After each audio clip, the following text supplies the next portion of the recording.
En début de semaine, les gendarmes ont de nouveau effectué des recherches dans le hameau du Haut-Vernay dans le cadre de l'enquête sur la disparition d'Émile. Plus précisément, ils se sont rendus dans une maison située à quelques centaines de mètres de chez les grands-parents du petit garçon disparu. Dans cette propriété, les enquêteurs ont utilisé un marteau-piqueur pour détruire une grande dalle en béton.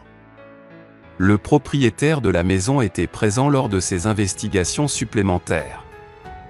Il a déclaré aux Parisiens : « Si cela avait été nécessaire de démolir ma maison pour retrouver une trace d'Émile, j'aurais accepté sans hésiter. » Cet homme, qui est propriétaire de la maison depuis le printemps, affirme ne pas connaître la famille de l'enfant, ni de près ni de loin.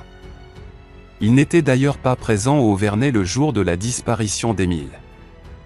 Cependant, des ouvriers effectuaient des travaux de maçonnerie dans la propriété le 8 juillet dernier, selon le Parisien. Peu après la disparition du petit garçon, un sonar avait détecté une anomalie sur cette dalle en béton.